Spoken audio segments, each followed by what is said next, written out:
Ava arrived at the meeting wearing a gray coat and sneakers, though she usually wore heels to work. It was Saturday, an empty floor of Looper, Klein and Associates, a conference room overlooking the river. She turned off her instinctive tendency to command and placed 2 copies of the document on the table. Leo removed his hat and tucked it into the back pocket of his jeans, glanced at the empty glass walls, and chuckled nervously. "Is it always this quiet here?" he asked. "On Saturdays, yes. We don't need anyone," Ava replied, opening the folder.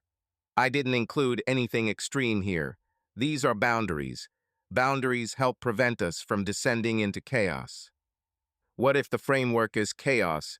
Leo rubbed his neck. "Okay, read on." She began to list the points. Her voice was matter-of-fact, like in briefings, but softer than in courtrooms.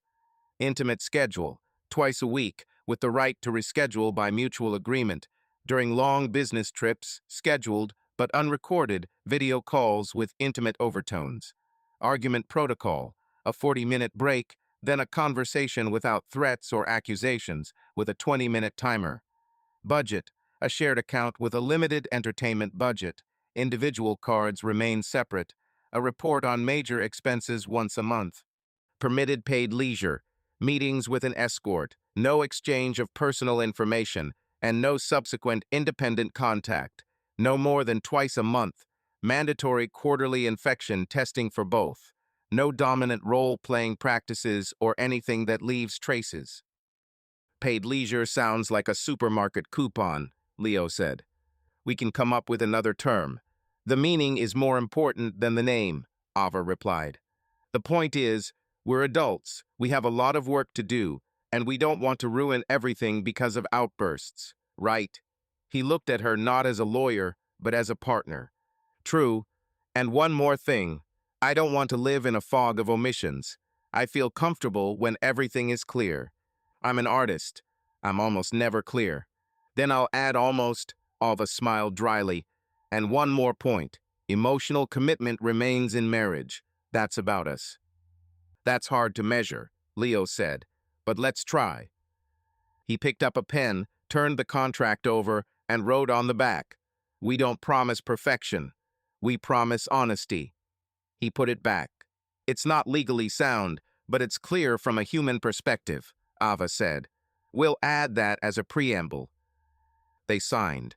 Ava affixed the company seal, even though it was their personal document.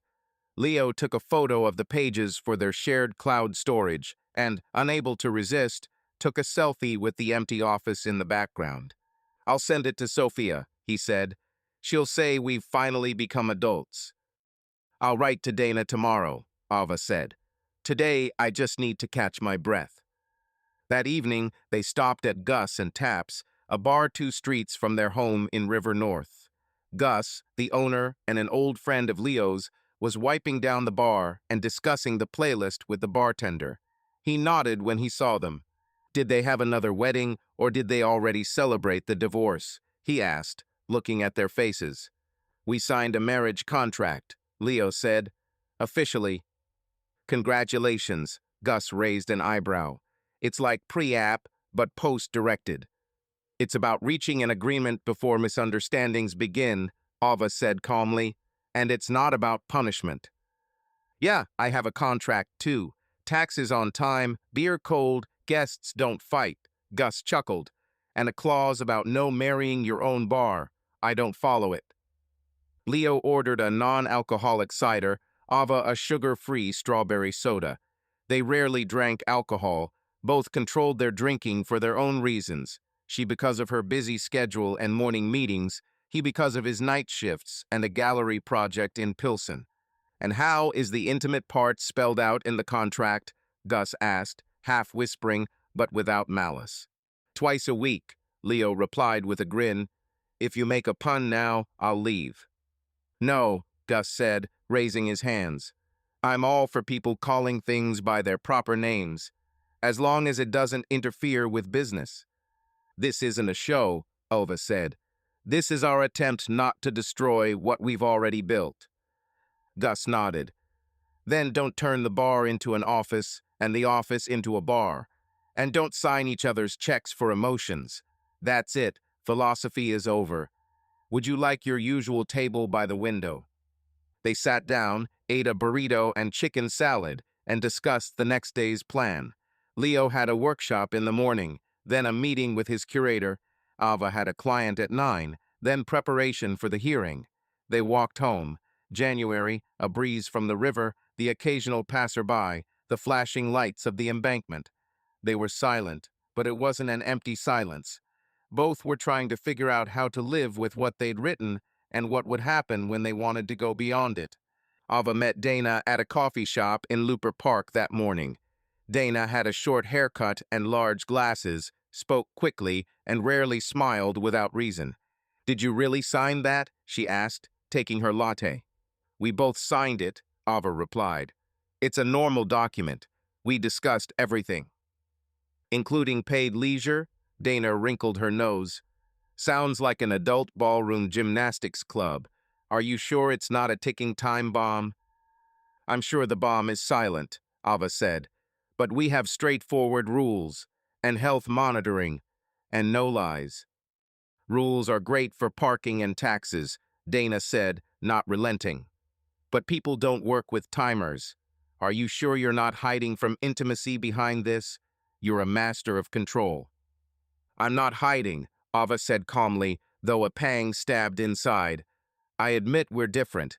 He's about impulse, I'm about structure. We're looking for a way not to break each other." "Okay, I love you," Dana sighed. "I want you to be okay, but I'll be there when the side effects start." "It's not a cure," Ava said. "It's a contract." "Even more so," Dana snapped. "Treaties end with amendments." At the time, Leo was in his studio behind a former warehouse in Pilsen. The floors smelled of wood and metal. The tables were covered with clear plastic, receipt paper, and old terminals bought at a garage sale. He had planned a series of installations about love and transactions. Touch panels where touching activates short phrases like yes/no/later, lamps that only turn on when two buttons are pressed simultaneously. A mannequin stood against the wall, holding an empty wallet. He wasn't looking for shock value. He wanted the viewer to see the gap between the word "we" and the line "total do," and to ask questions. Curator Maya Stern arrived on time. Tall, wearing a black shirt and carrying a notepad, she looked me over without asking any questions, then asked, "How do you see it? Is it social commentary or a personal journal?" "Both," Leo replied. "I'm married to a woman who believes in agreements. I respect that. I do work about how people negotiate the value of time and bodies without trying to put each other down." "Fine. The gallery will give you a slot for March. I want transparency in the labels and a minimum of romanticism in the presentation. My audience is getting tired of embellishments. I need honesty." "I have no embellishments," Leo said. "Just facts, and the sound of a receipt." "Then add some text," Maya said. "People need to understand the context, so they don't feel like they're taking an exam, and consider the legal risks. If you're collecting real stories, you need consent and accuracy." "I don't collect other people's stories," Leo said. "Not yet." "Yet is always the key word," Maya noted. "Call me when you're ready for the press preview." After Maya left, Leo wrote to his sister, Sophia. She lived in Milwaukee, worked as a financial consultant, and always responded quickly. "We signed a contract," he wrote. "Does it relax or suffocate?" Sophia called right away. "It's relaxing if you did it for yourself," she said. "It's stifling if it's just for show. Anyway, if you want, I can look at the numbers. A budget isn't just about money, it's about time." "I remember," Leo said. "I'm adding time to the exhibition, a clock that only runs when two people are together." "It sounds alive," said Sophia. "And one more thing, do you love her?" "Yes," Leo said without a pause. "Then don't turn the document into a baton, and don't let it turn it into a shield. You have hands to hold on to and a mouth to speak. Use them." "That sounds like an Instagram post," Leo chuckled. "I'm 42, said Sophia. "I'm being blunt. Hug her today. And don't think the paid entertainment clause is the deciding factor. What matters is your willingness to be in the same room and listen to each other. On Sunday, Ava and Leo hosted a mini family dinner at their home. A small kitchen, a stovetop, a set of salad bowls, pasta, and warm bread. They invited their neighbors, a married couple from their floor, Anne and Michael, and another friend of Leo's, Trevor, who sometimes framed his art. The conversations were routine. Taxes, local schools, the metro station closing for renovations, utility prices. At one point, Anne asked, "Are you celebrating something? Your faces look like they've just been judged." "We signed a prenuptial agreement," Ava said, "so there would be fewer surprises and more clarity." "Really?" Michael laughed. "Listen, Anne, we could use some too. I forget to take out the trash about the same time he does." "It's not about trash," Ava said, "but it's about trash too. Honestly, it helps us talk." "I'm skeptical," Anne said, smiling to soften the sentiment. "But if it suits you, I'm all for it." Trevor was silent, then said to Leo in the kitchen, "Are you sure you won't leave for the project and lose someone?" "Ava is my project," Leo replied, "and I am hers. Just don't tell her that. She doesn't like that kind of language." "Got it," Trevor nodded. "Just remember, contracts are written by people. People change. Paper will hold up, but you won't always." "I'm listening," Leo said, resalting the pasta and tasting it again. On Monday, Ava arrived at work earlier than usual. She loved the early hours, the empty hallways, the chance to run through some business before the phone calls started. She opened a shared drive and put the signed contract there, marking it privately shared. She didn't say anything to her secretary. At their first meeting, her colleagues were discussing a major deal. Ava asked clear questions, pinpointing weak spots, as she always did. During the break, Leo texted her. Maya gave March. "Let's go see the site tonight?" She replied, "Yes," adding an emoji of a hand making the okay gesture. He liked it. A simple exchange, without any hidden agenda. She felt relieved by the simplicity. That evening, the administrator met them at the gallery. The space wasn't particularly large. White walls, a concrete floor, and a high ceiling. Leo walked around, counting his steps, figuring out where to place the installations. Ava listened. He talked about buttons, lights, receipts, and sound. She asked one question. "Will you have a section stating that this is not about accusations?" "Yes," Leo said. "I don't want to attack. This isn't a trial." "That's good," Ava said. "I don't want to be the prosecutor at home." They went outside, where it was cold, and stopped at a nearby diner. They shared a bowl of soup and a pie. Ava looked at Leo and thought he had calmed down. And then she caught herself thinking, he's calmer because we've written everything down, and he's calmer because he has something to do. Both answers were possible. "Dana is against it," she said. "Sophia is for it," he replied. "Gus is joking," she said. "Trevor is warning you," he replied. "It's a normal balance," she said. "Yes," he nodded. "Normal." They returned home, sorted through the mail, and planned out the week. Before bed, Ava opened the contract and reread the preamble. "We don't promise perfection. We promise honesty." She liked the sound of that. She turned off the light, and Leo lay in the darkness for a while, thinking about how honesty isn't just about telling the truth, but also about seeing how it looks from the outside. He didn't yet know that his outside gaze would one day become too loud, and that there would be a price to pay for it. The following week, they began living by new rules. Nothing radically changed. They still ate oatmeal for breakfast, argued over who hadn't bought water filters, laughed at new shows, and planned time with Sophia's nephew, who was planning to visit for spring break. But their conversations became more direct. If Ava was running late at work, she wrote in advance. If Leo wanted to spend the night in the workshop, he let them know. They weren't playing guessing games. They both noted that this reduced fatigue. One day at a bar, Gus took Leo aside. "I've adjusted your schedule," he said.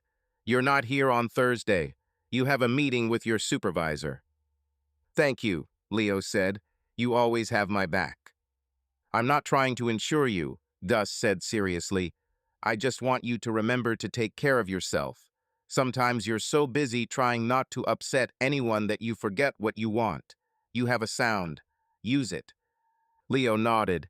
He didn't mention that he'd already started recording the rustle of receipt papers and the short phrases people said at the register. Cash, no tip, keep the change. He didn't yet know what he wanted this sound for, but he knew he wanted the exhibition to sound honest, not clever. Alva was closing another case at the time. A client hugged her in the hallway and whispered, "You saved my home." Alva smiled, though such moments always made her feel awkward. She was a good winner, but she didn't like being shown off. As she walked home, she thought she still believed that rules protect. And yet, somewhere deep down, she felt a niggling feeling that sometimes they can be alienating. At home, they sat on the couch, pulled out their laptop, and updated their shared calendar together. Ava suggested, "Let's go for a walk along the embankment on Saturday. No phones." Leo agreed. They set a 2-hour block. It seemed simple. That's what they wanted, simple steps that add up to something sustainable. Just before going to bed, Ava said, "I understand that our document may raise questions from other people. That doesn't bother me. I care that we ourselves know why we need it." "I think so too," Leo said. "This isn't a show for friends." "Yes," she agreed, "not a performance." He kissed her forehead. She closed her eyes. They both decided to go to bed early. They had a typical week, and they had a contract that they thought made this week manageable. The morning began quietly. Leo arrived at the bar just before opening, checked the coffee machine, made syrups, and printed out a shopping list. Gus was arguing with a supplier on the phone, cursing in short sentences and giving Leo the thumbs-up sign, "I'll take care of it." The bar was empty. Leo pulled out his tablet to check the shared cloud storage. He needed to find last year's materials invoices the accountant was asking him to close out the tax gap.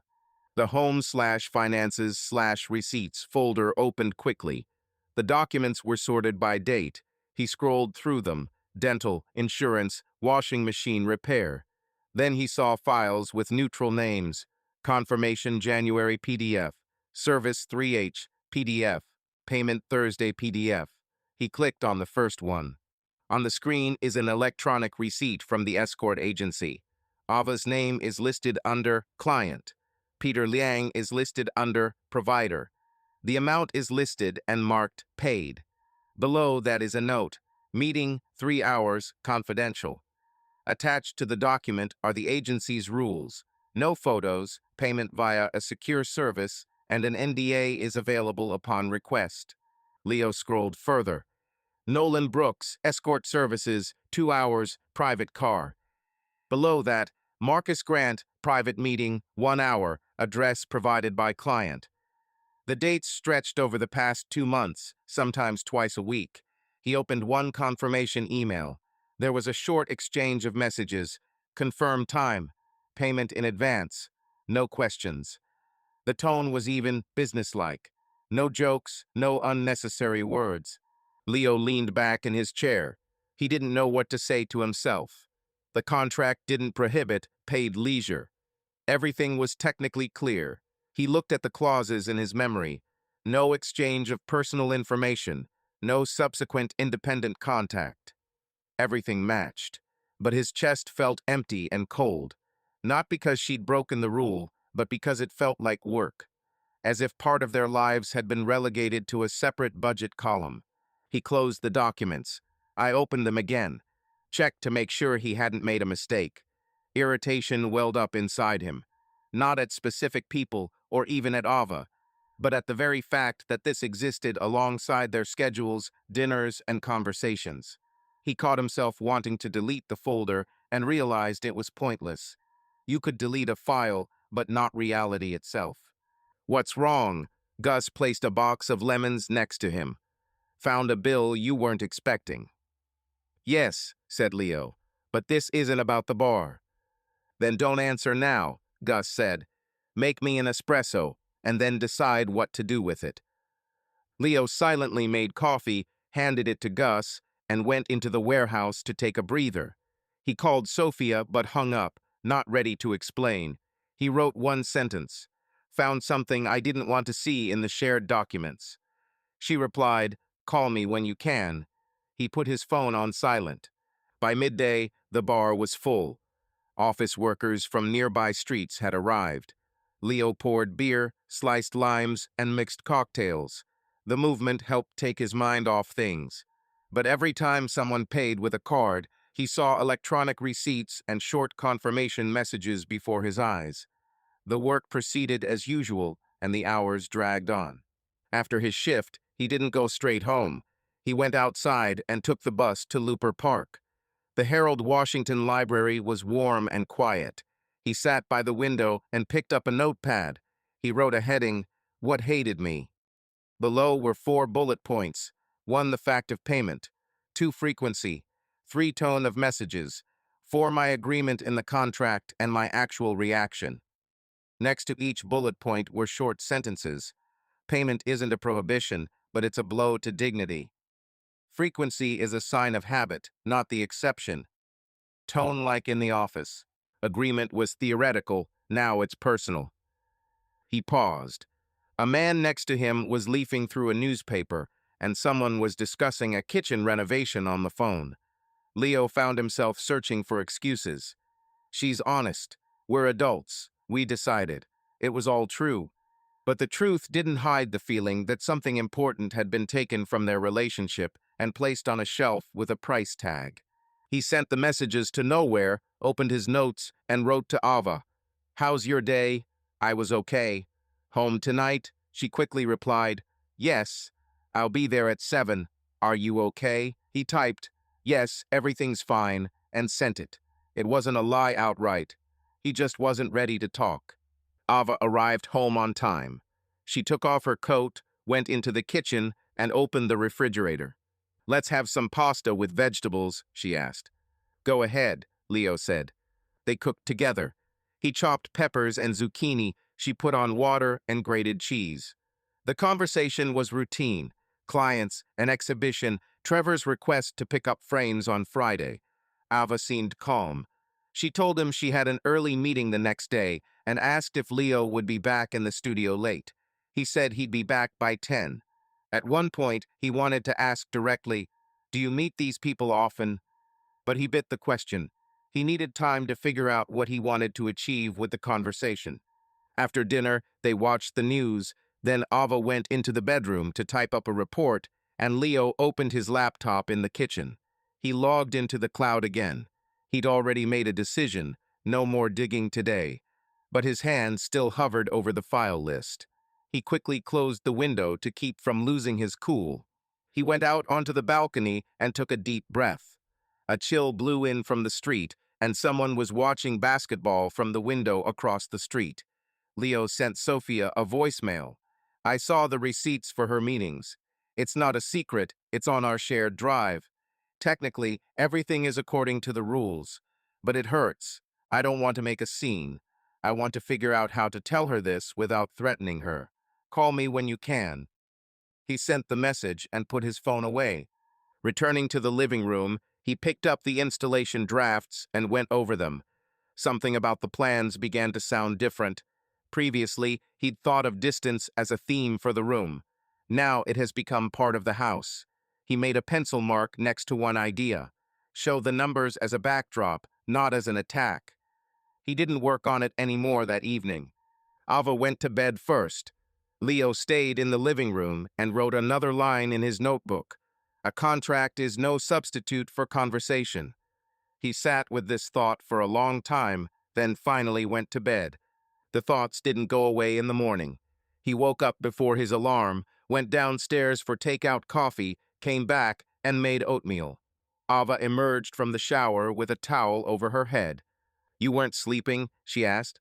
"It's fine," Leo said. "I just woke up early." "Okay," she nodded. "I'll leave for a meeting just after 9. I might be late tonight." "Okay," he said. "Write it." She left. He sat down at the table and opened the notebook again. He wrote, "I don't want shame. I want meaning.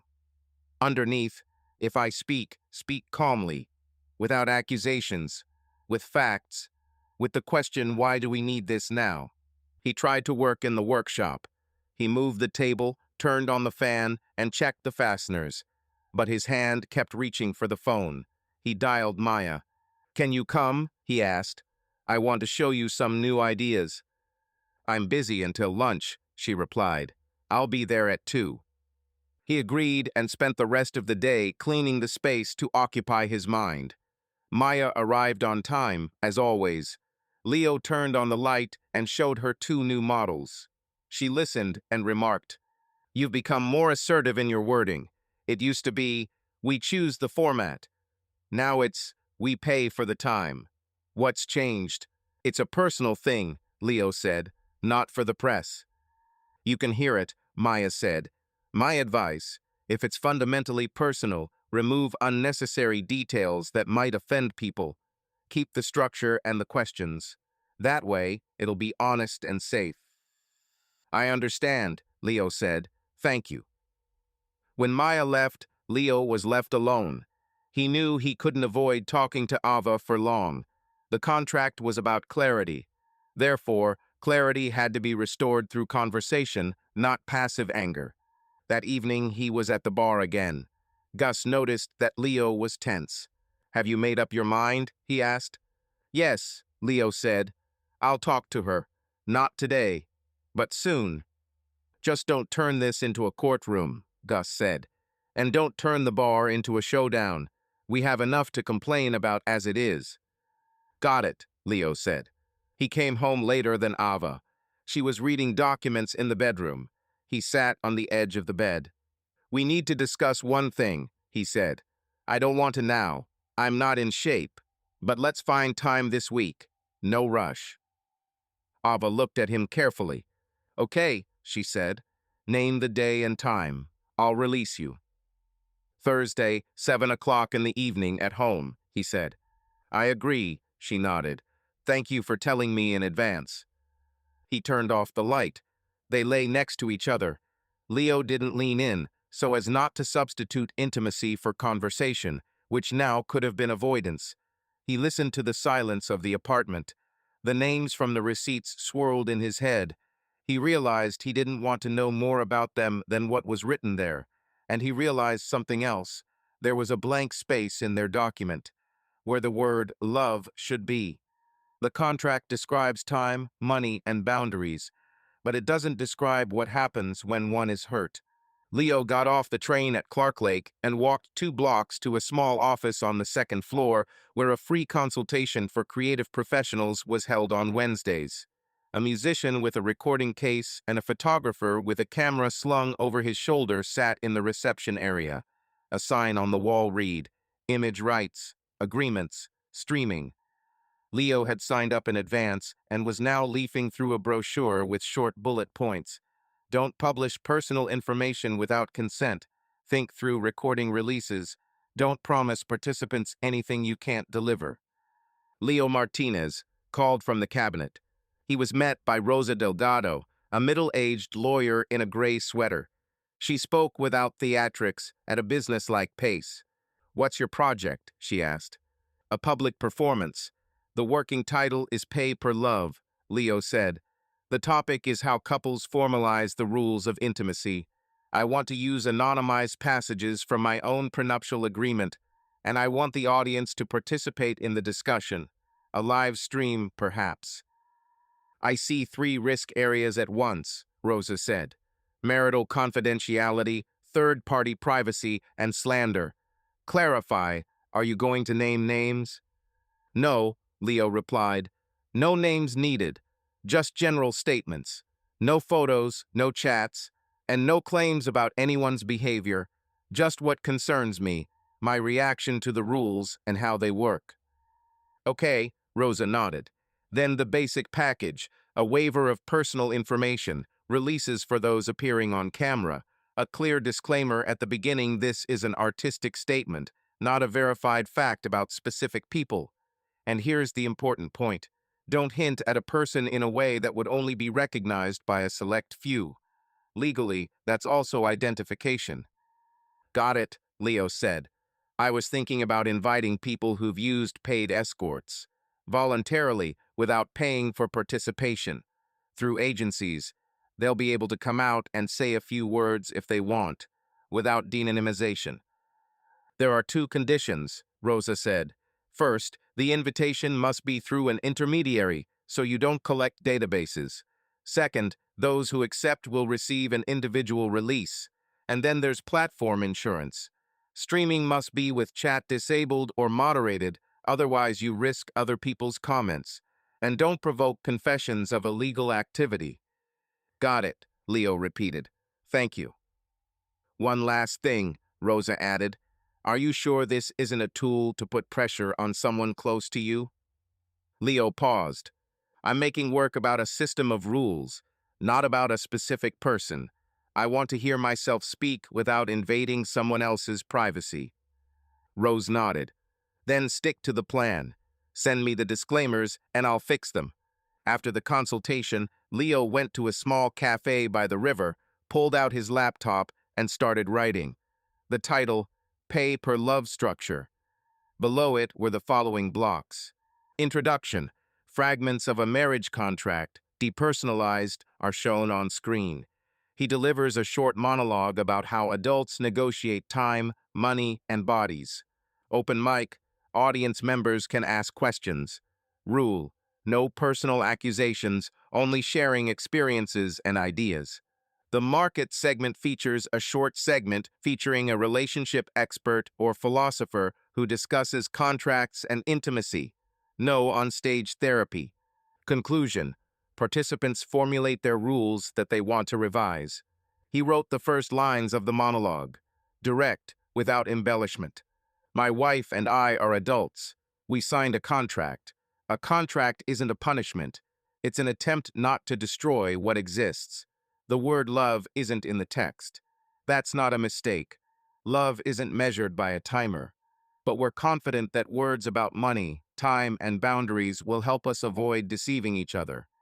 Now I ask myself, is the text enough to hold onto what can't be described? Leo reread it, removed unnecessary adjectives, added, I'm not looking for someone to blame. I want us to hear how our choices sound on stage. He sent the draft to Rose with a note. Check the disclaimer. Then he wrote to Maya. I have a framework, he said when she answered. I need a venue with a stage, lights, a projector, and a stream with moderation. The gallery can't handle a stream of this scale, Maya replied. But we have a partner space in the West Loop. 30 rows, basic lighting, and equipment. I'll connect you with Owen, the technician. Also, we need a deposit and a safety plan for the audience. I'll do it, Leo said. And one more thing, I need to send invitations to the male escorts through agencies. How do I do that? No personal contacts, Maya snapped. Only official letters through the company's office. Clear goals, public discussion, right of refusal, no compensation, but we'll pay for transportation. And be prepared for some agencies to tell you to leave. That's normal. Fine, Leo said. That evening at home, he told Ava he was preparing a performance about prenuptial agreements. He didn't go into detail. He didn't hide it, but he didn't elaborate either. He said he was working on the legal part and wanted to do a live stream. Ava nodded and asked if she needed help with the media language of contracts. Later, he replied, when there's the text. Okay, she said, let me know if you need an outside eye. I sat through 2 briefs today, and I can see where the wording hides the meaning. He noted that he would need an outside perspective, but later. Right now, he's testing his limits. The next day, he met with technician Owen at a venue in the West Loop. Owen showed him the console, microphones, and camera rack. We're disabling chats, Owen said. Otherwise, you'll be drowning in rudeness. Comments can be collected later through the form. Agreed, Leo said. I also need an area where people can speak if they want. Without backlighting, the camera won't capture them clearly until they agree. We'll put a stand on the left, Owen nodded. tape on the floor so they know the boundaries. Put a sign on the door warning them about recording. Leo wrote down, zone boundary, sign, consent form. After the meeting, he found a quiet corner in the lobby and called 2 escort agencies. He introduced himself and explained his idea. The first agency responded briefly, "We're not interested in public events." The second connected him with a coordinator, Kendra. "Do you want to invite our employees into the room so they can speak as representatives of the service industry?" Kendra asked, without names, faces, or details. "Yes," Leo said, "only if they want to." Terms: a written release, no questions about clients, no recording without consent. We can send out an internal anonymous survey to gather volunteers. We don't require payment for participation, but we must be sure it's not a shaming trap.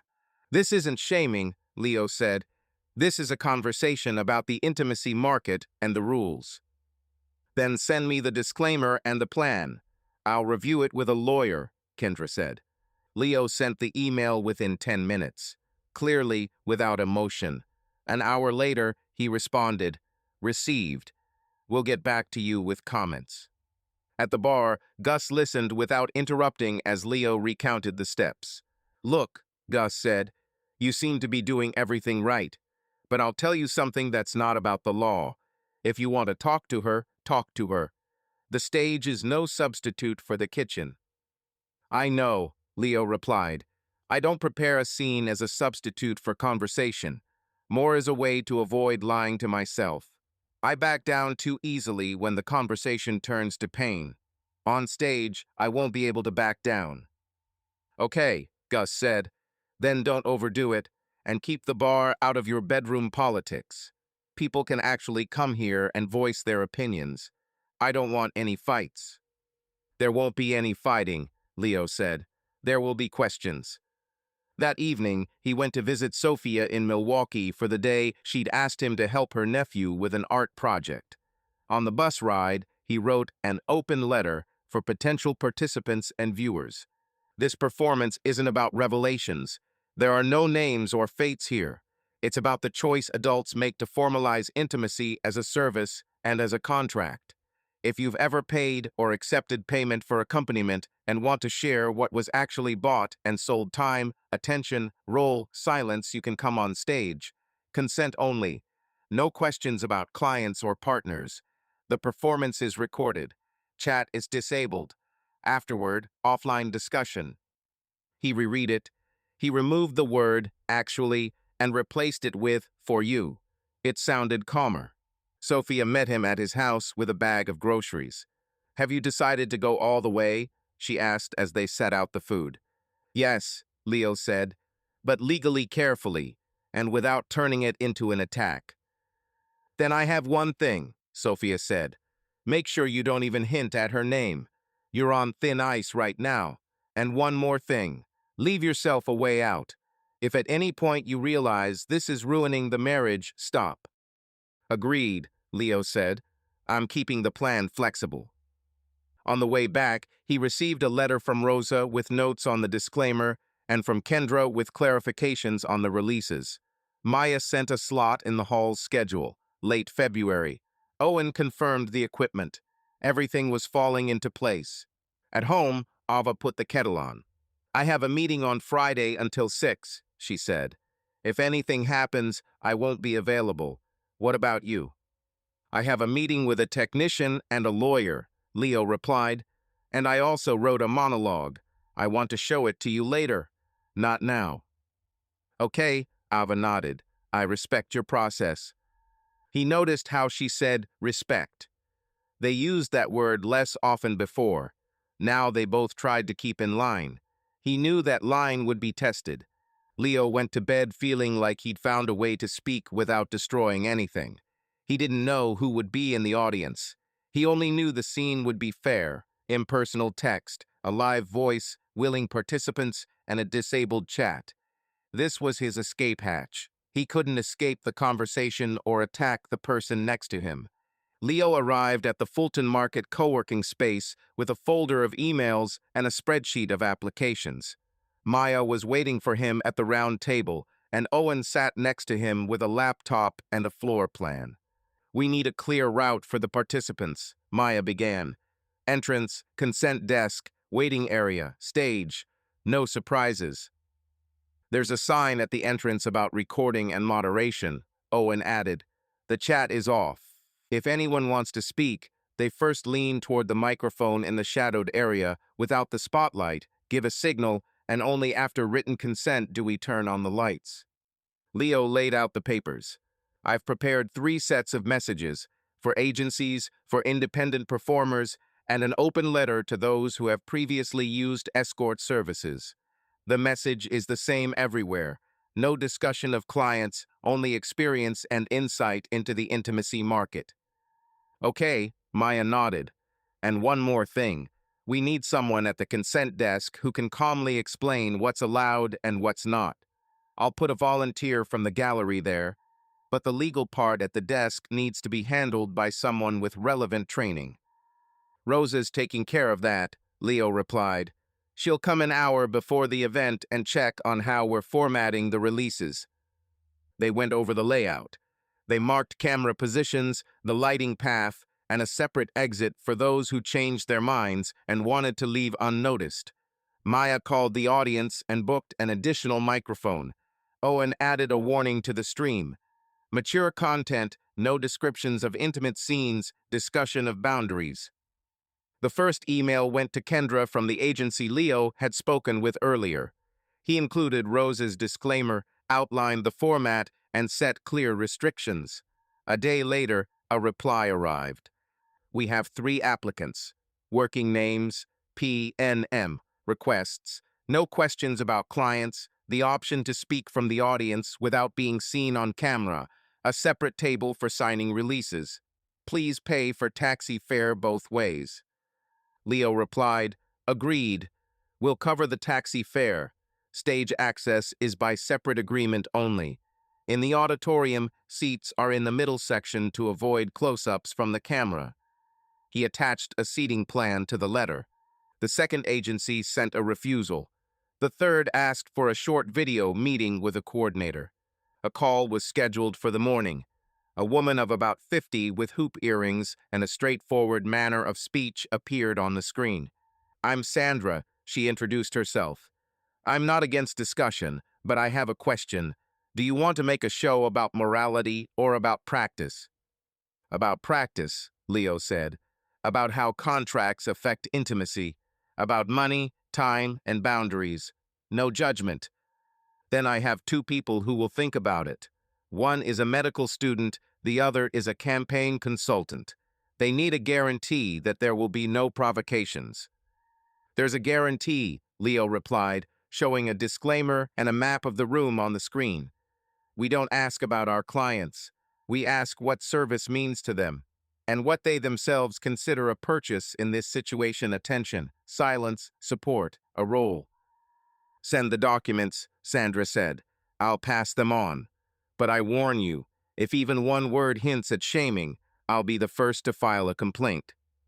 "I understand," Leo said. At the same time, Leo sent an open letter to the mailing lists of several city NGOs working with sex workers and to a forum for creative spaces. The text was simple. "We're gathering a room for a conversation about contracts and intimacy. No names, no client stories. You can just sit in the room. You can come out and say a few words about the profession. Participation is free. Stream without chat. Afterward, an offline discussion in the foyer." He also issued a separate invitation to former and current clients in the industry. "If you've ever paid for support and want to share what exactly you considered the deal time, attention, role, you can ask from your seat. Your face will not be on camera." The responses went to a separate email inbox Maya had created for the project. Over the course of 3 days, about 40 messages arrived.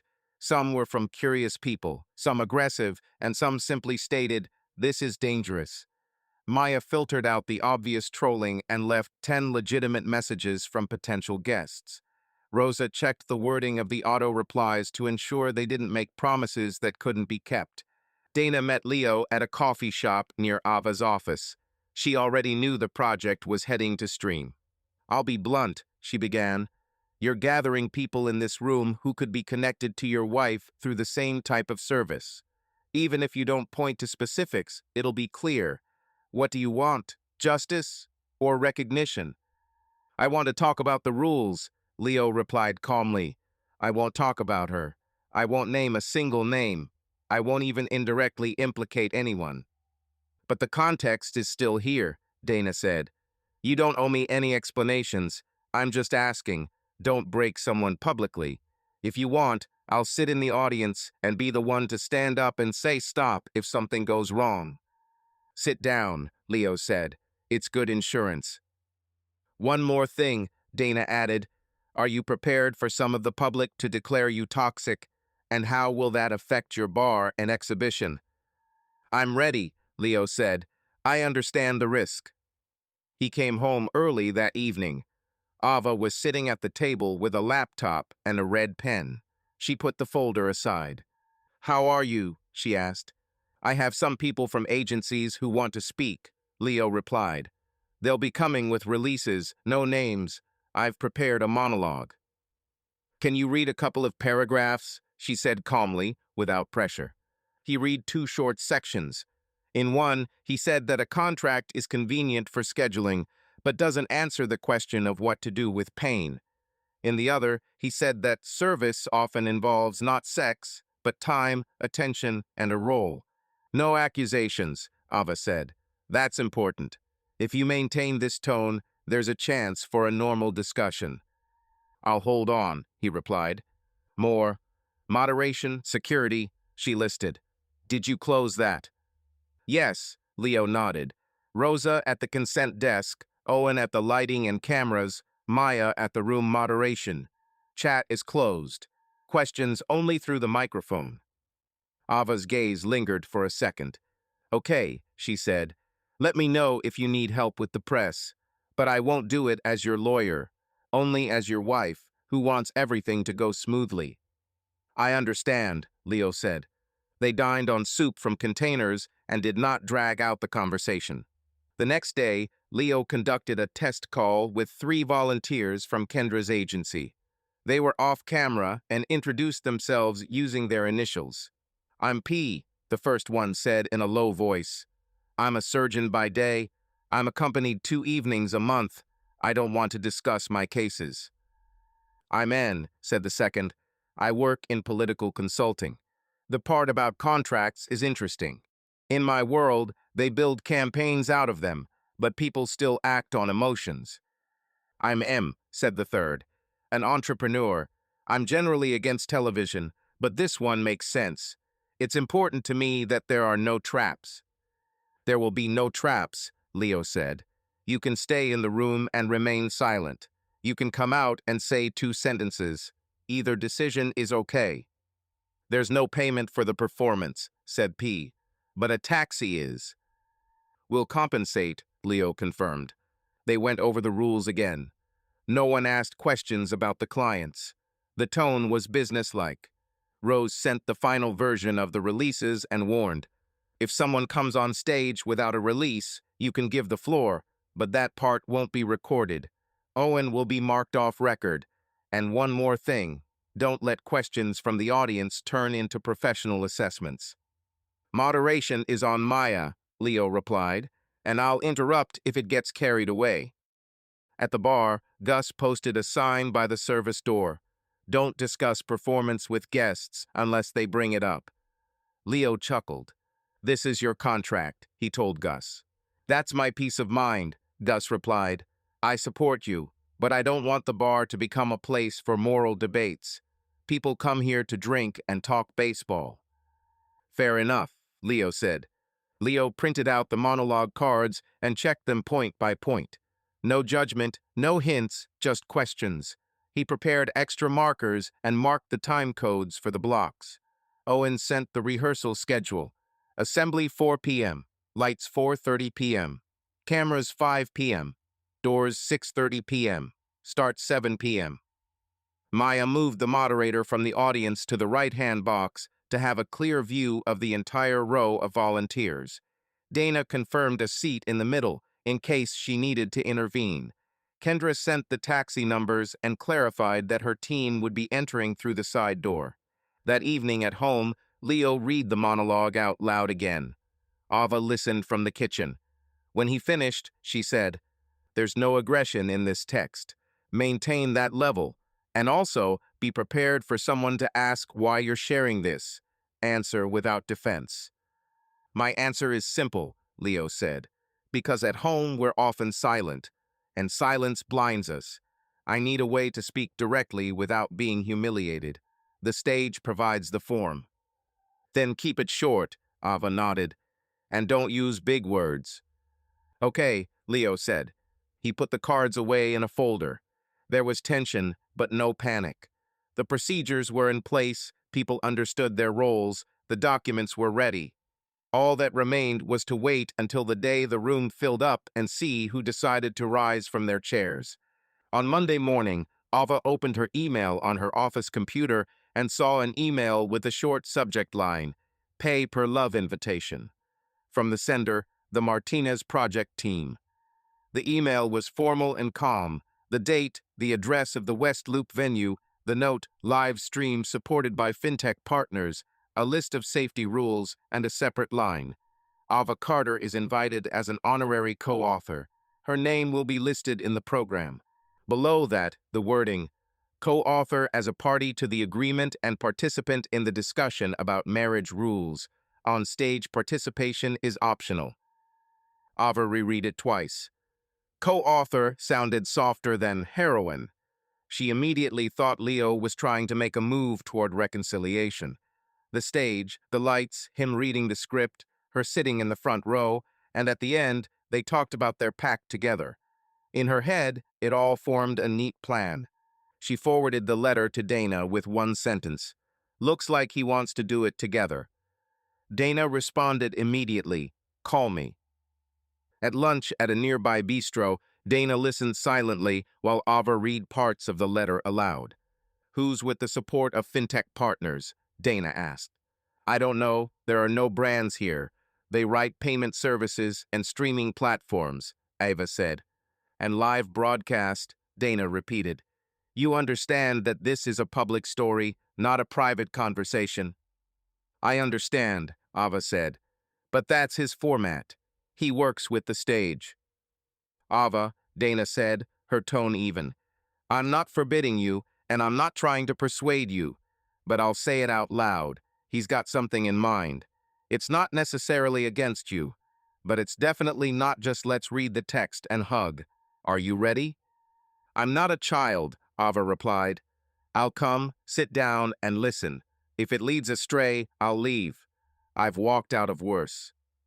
"Okay," Dana nodded. "I'll come and sit in the middle. If anything happens, I'll signal the moderator." "Agreed," Ava said. Back at the office, Ava showed the letter to her PR risk partner, Tim Lerner. He didn't ask any questions. "We don't interfere in our employees' personal lives," he said. "But if there's any hype, we'll use the standard approach. This is private artwork. The company is not involved. If you're asked for a comment, keep it short. I'm all for transparency. The details are private." "Got it," Ava said. "I'm not planning on doing any press." "And one more thing," Tim added. "Think about an outfit without flashy details. Don't give anyone any unnecessary reasons to describe it." "I didn't intend to," Ava replied. That evening at home, she marked the letter on the shared calendar as "Event at Leo's." Leo peeked into the kitchen. "Did you see the invitation?" he asked. "Yes. Thanks for the co-author," Ava said. "I'll be there." "Okay," he replied. "If you want to go on stage, tell the moderator. No pressure." "I understand," she nodded. "I haven't decided yet." They didn't touch on the topic again. On the day of the show, a heavy snowfall began in the morning. A layer settled on bridges and manhole covers. The city slowed to a halt. Ava arrived at the office at 9, finished 2 emails to clients, closed her laptop promptly at 3, and went home to change. She chose a simple black knee-length dress, thick tights, low boots, and a dark jacket. No flashy jewelry. She pulled her hair back into a low ponytail. She applied a base coat, mascara, and neutral lipstick. Before going on stage, I called Tim. If anything happens, I'll turn off my phone for the show. Tim replied, do whatever's most convenient. We've got everything ready. Leo left early. He wrote briefly, doors open at 6:30. Let me know when you're there, and they'll show you through the main entrance. She replied, okay. In the Uber, the driver was cursing at the snow and the traffic lights. Ava stared out the window and mentally replayed the answers to potential questions from the audience. About the contract, about paid leisure, about boundaries. She held her ground. A contract is a tool, not a substitute for feelings. Paid leisure is about adult autonomy and medical safety. Boundaries are about honesty and consent. A line had already formed at the entrance to the hall. On the door was a notice with rules: recording, moderation, no chat, audience reactions are possible. Below were the logos of 2 fintech platforms and a streaming service. Inside, neat folders with releases were displayed on a stand. Rosa was nearby, explaining the rules. Leo was on stage, talking to a technician. Maya was checking the lighting and the question schedule. Owen nodded, mounting a second microphone on the stand. Dana waved to Ava from the middle of the room. Ava approached. See? Dana whispered, nodding at the screen. The splash screen displayed a viewer counter and small reaction icons. Among the usual icons was a dollar, apparently the partner's signature reaction. The chat was disabled, but the dollar flashed frequently, the platform's like mechanic. Reactions are normal, Ava said. We all know what the show is about. Aha, said Dana. The main thing is that the topic doesn't swallow you up. Ava took a seat in the 4th row on the aisle. The program read, Pay per Love, Performance Discussion, Author, Leo Martinez, Distinguished Collaborator, Ava Carter. Below was a block of rules and a disclaimer, no names. She scanned the text again. There was nothing dangerous on the page. She felt tense inside, but not panicked. Ava reminded herself. She had a voice, she had the right to leave, she had experience holding a room. Kendra poked her head into the foyer with 2 men in dark coats. They walked up to the release desk. Ava couldn't see their faces. They didn't look up. One of the floor staff led them to the middle of the row. 2 more entered from the other side, greeted by Sandra from a 3rd agency. Everything was going quietly, according to plan. Ava noticed Maya at the side aisle. Maya approached. Thank you for coming, she said briefly. We're moderating as planned. If at any point you'd like to speak, give me a signal. I'll be right there with the microphone. I understand, Ava replied. 10 minutes before the start, Tim arrived. He didn't sit. He simply gave a thumbs up and walked into the foyer. Ava took this as a sign that the company was keeping its distance and staying out of the picture. There was background music in the hall, no lyrics. People were taking their seats. Dana leaned over. Ready? Yes, said Ava. She checked her phone and set it to silent. Notifications from colleagues and friends flashed on the screen. Saw the poster, watching the stream. Are you going to be there? She closed the screen and put the phone in her bag. Owen came onto the stage and said into the microphone, Good evening. We usually ask that you turn off your phones. Today, please leave them silent. The stream chat is closed. Reactions are visible, but not read out loud. Questions from the audience should be directed to the moderator. Then he introduced Maya. Maya briefly explained the rules. No judgment, no personal identification, and the right to withdraw at any time. People nodded. Leo stood backstage. He was out of sight, but Ava knew his gait. When he emerged, the audience echoed with its usual murmur. He was wearing black jeans and a simple shirt. No pose. He greeted the audience and the stream. He made a statement about security and privacy. The screen displayed the anonymous lines of their agreement. Schedule, argument protocol, budget, permitted paid leisure activities. No names. Ava looked at these lines as if they were a spreadsheet in the office. It was a familiar text. She had written it with him. She felt no threat from the lines themselves. The word co-author in the program caught her attention. It was spelled correctly, and the meaning was complex. Co-author of what exactly? Leo began the introduction. His voice was calm. He spoke of adults, of the agreement being an attempt to avoid destroying the base, of the lyrics not describing pain. He thanked the audience for the rules. He noted that there would be no accusations on stage. Everything sounded correct. Ava relaxed a few centimeters. This was the tone she'd asked him to maintain. No aggression, no provocation. She didn't yet know what exactly he'd planned in the middle. She knew the general outline of the event, but not the details. But at this point, everything was professional. A volunteer walked down one of the aisles and placed a row of "I want to ask" cards on the edge of the row. Dana took one and placed it on her lap. Ava left hers untouched. The room grew quieter. The screen replaced fragments of the contract with graphs with 3 columns: time, money, and boundaries. Maya briefly introduced the first set of questions from the audience. How do you discuss these topics in your families? A woman from the back row stood up and mentioned the shared calendar. Then a man from the right-hand section spoke about family budgeting and therapy. Everything was proceeding smoothly. Ava found herself counting the minutes until the break. She hadn't planned to speak. It was important to her to see the whole picture. This was the way she knew how to live. First gather the facts, then react.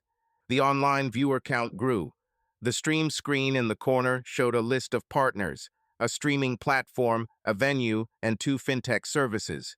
Next to it, a dollar sign bounced smoothly the reaction that viewers were clicking. It felt like a game, but not annoying. Simply a sign of attention. Kendra's silhouette flickered backstage. One of her teammates handed a signed release to the consent desk. Maya received the signal. Ava noticed the exchange, but paid no attention. She still thought the volunteer's appearance would be closer to the end, as an illustration, not the main move. Leo took a breath and finished his introduction. He said the first section was about text and its boundaries. The second was about people working in the escort market. He invited those who agreed to take the designated seats and, if they wished, come up to the microphone. He didn't mention anyone by name. He didn't say who they were or where they were from. He simply nodded toward the shadow area. Ava felt the noise in the room change.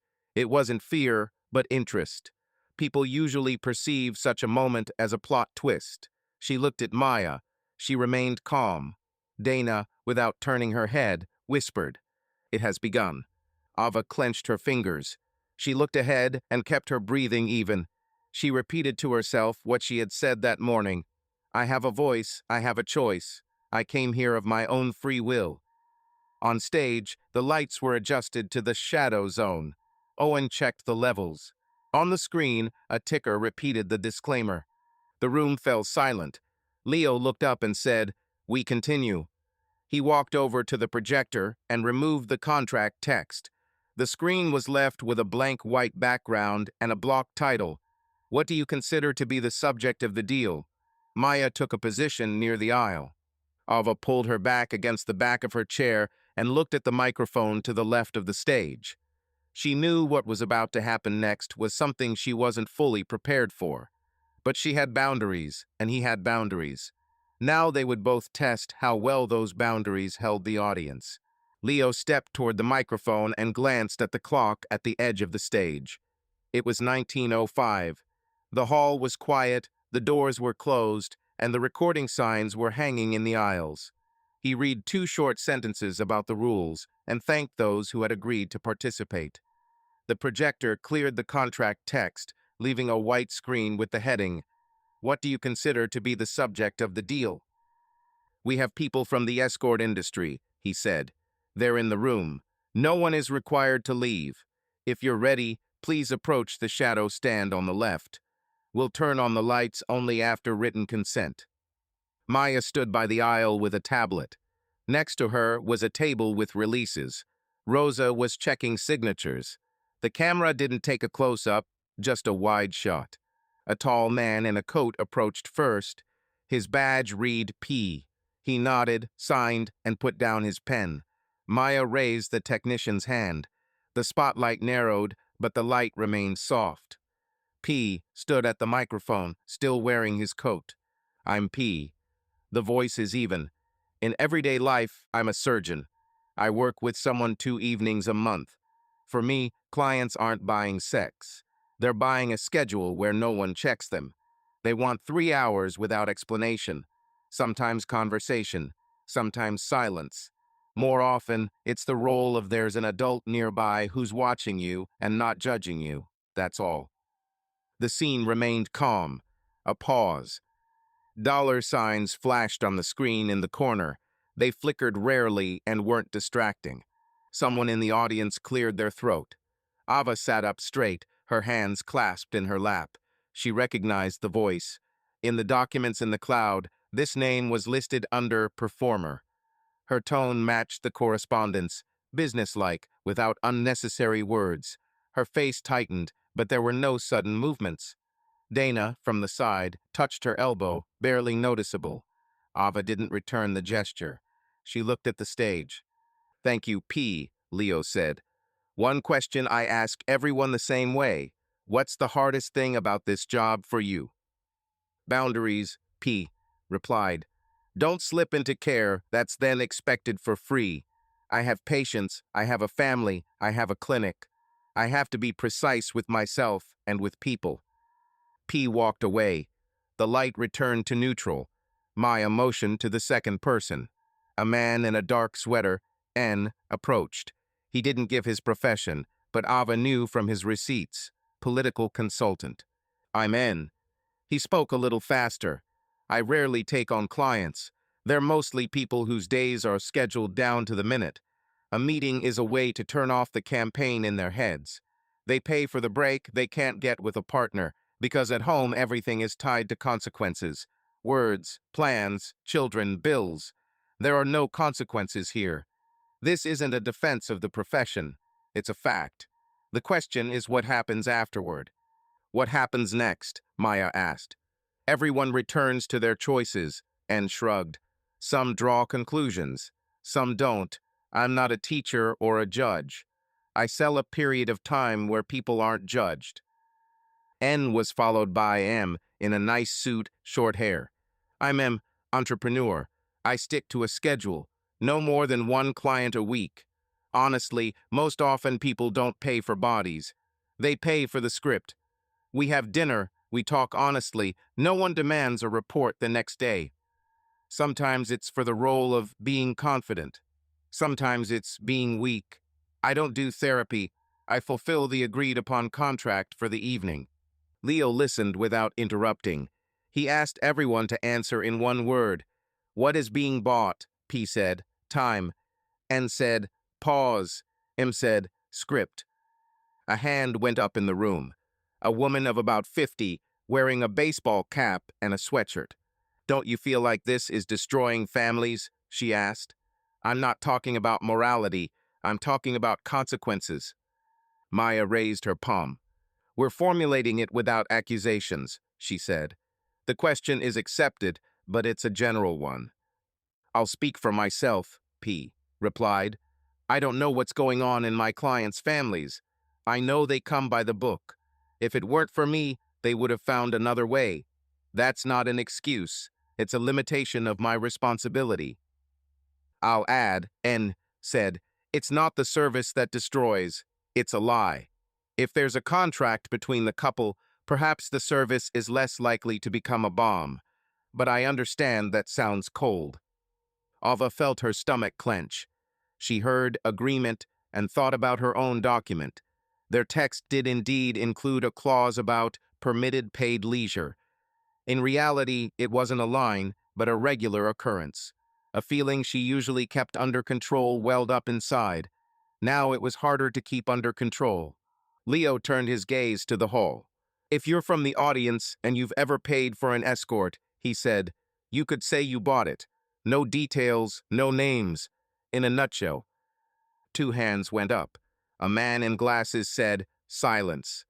A woman in another row said, attention. Someone from the back row said, Roll. Maya held the line, preventing it from escalating into an argument. Dana held up her "I want to ask" card. Maya approached with the microphone. "A question for the author," Dana said. "Why do this live? Why not a closed room?" Leo paused. "Because we're silent a lot," he said, "and because I don't have the skill to talk about things that hurt at home. The stage provides a procedure. There are rules, a time limit, and a moderator. I'm not looking for revelations. I want to discuss how the contract text works with real people." "That's an honest answer," Dana said, handing the microphone back. On the left, a man in a denim jacket raised his hand. "I'm not in the industry," he said. "I've been married for 20 years. I'm interested in the difference between a contract and a trust. Where is the line?" Ava didn't want to talk, but the question tangled around her work and her life. She raised her hand. Maya approached with the microphone. "I'm a lawyer," Ava said. "Trust is when you don't have to check. A contract is when you know you won't have to check because there are rules. Ideally, they support each other. In practice, people run into pain. A contract doesn't eliminate it. It helps avoid confusion. But if you ignore the pain, the rules start to look like a defense against conversation. Then they don't help." The room was quiet. Leo listened, his gaze fixed on the speaker. There was no victory in his tone. He nodded. "Thank you," he said. Another person approached the consent desk. Rosa handed him a pen. He wrote his initials and put a check mark.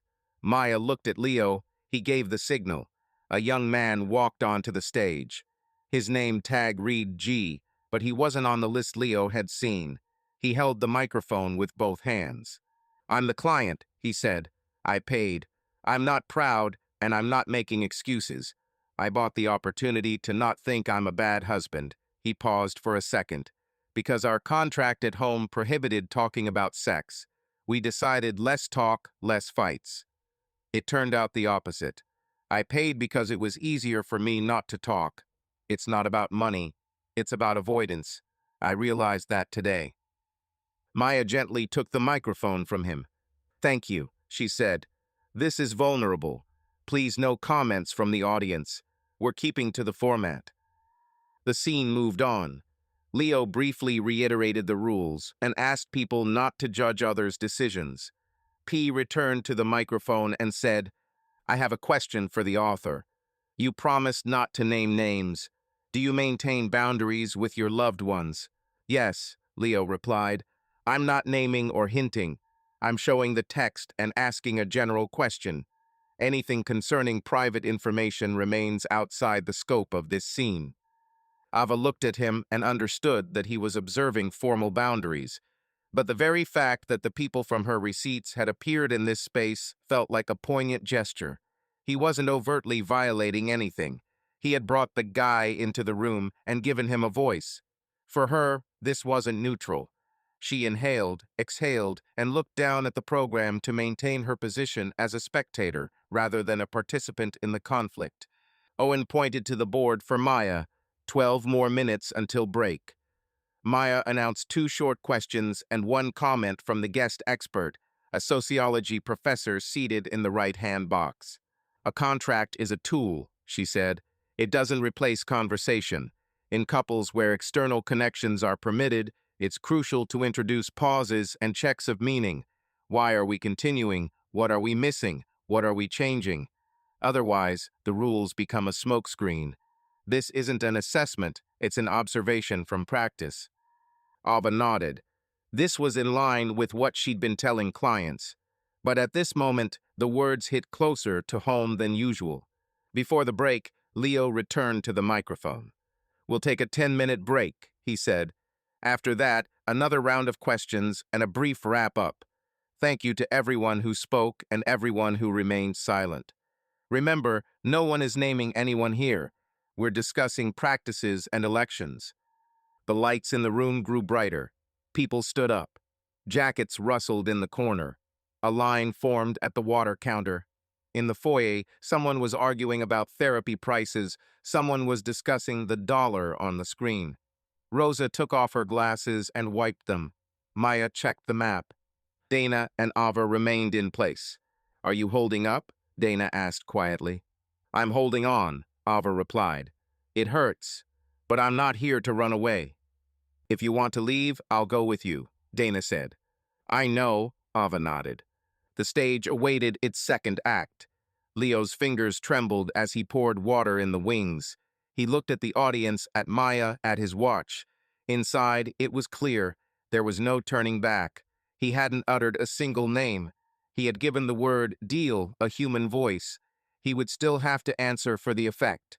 He returned to the microphone as the lights dimmed again. Ahead lies the sequel, and then the consequences. The morning after the stream started early. Ava's phone vibrated on her nightstand. Messages, mentions, requests for comments. She turned on her laptop and saw a collection of headlines. Performance on prenuptial agreements gathers a full house. Love as a service. Several posts tagged her by name, though she hadn't mentioned it in the stream. Someone recognized her from the program. She closed the browser and typed Tim Lerner. We're going back to business as usual, Tim said. No details. Just one message. This is a personal artistic event. I respect the privacy of all parties. There will be no comment. Meanwhile, I'm writing to the compliance department. If reporters call, they'll transfer it to me. Thank you, Ava said. Should I be in the office today? Yes, a short 10-minute briefing at noon. No press. We're not discussing your personal life. This is about managing risk to the company's brand. Wear a neutral suit, no accents. Understood. At midday, they took over a small conference room. Tim briefly explained that the firm wasn't involved in the performance and wouldn't comment on it. The partners nodded. One colleague asked if Ava needed press support for her personal account. Ava declined. I'm closing comments. The conversation was matter of fact. After the briefing, Ava went to see Dana. How are you? Dana asked. On my feet, Ava said. I didn't expect the two people in the audience to be the type of people I've met. Technically, everything is clear. It feels like a blow. I understand, Dana replied. You know my opinion, but I'm here if they start trashing you. I've already written to 2 reporters. No comment. Thank you. Leo arrived at the bar just as it opened. Gus silently showed his laptop. 5 new comments had appeared on the review map. 2 said boycott, 3 said hero. The comments weren't about the drinks, but about the stream. We're keeping the bar out of discussion, Gus said. I can't delete it, but I won't respond either. You shouldn't respond either. I won't, Leo said.